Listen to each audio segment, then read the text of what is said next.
ஆலயா cotton வேட்டிகள் ஷர்ட்டுகள் wedding celebration.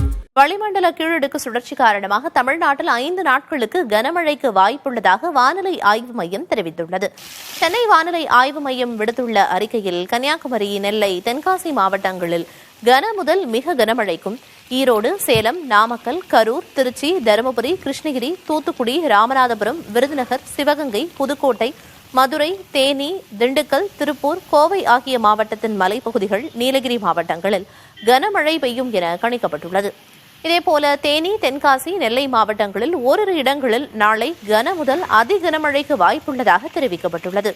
Kanyakumari, Virudhunagar, Dindigul, Tiruppur, Kovai, Nilgiri ஆகிய 6 மாவட்டங்களில் கன முதல் மிக கனமழையும், தூத்துக்குடி, ராமநாதபுரம், மதுரை, சிவகங்கை மற்றும் புதுக்கோட்டை ஆகிய 5 மாவட்டங்களில் கனமழைக்கும் வாய்ப்புள்ளதாக வானிலை ஆய்வு மையம் தெரிவித்துள்ளது. இதேபோல வரும் 22ஆம் தேதி வரை தமிழ்நாட்டின் ஓரிரு இடங்களில் பலத்த காற்றுடன் மழை பெய்ய வாய்ப்பிருப்பதாகவும் வானிலை மையம் கூறியுள்ளது. சென்னையில் அடுத்த 2 நாட்களுக்கு மிதமான மழை பெய்ய வாய்ப்புள்ளது. மீனவர்களுக்கான எச்சரிக்கையை பொறுத்தவரை குமரிக்கடல், மன்னார் வளைகுடா, தமிழக கடலோர பகுதிகளை ஒட்டிய தென்மேற்கு வங்கக்கடல் பகுதிகளில் பலத்த காற்று வீசக்கூடும் என்பதால் மேற்கண்ட கடல் பகுதிக்கு வரும் 22ஆம் தேதி வரை மீனவர்கள் செல்ல வேண்டாம் என தெரிவிக்கப்பட்டுள்ளது.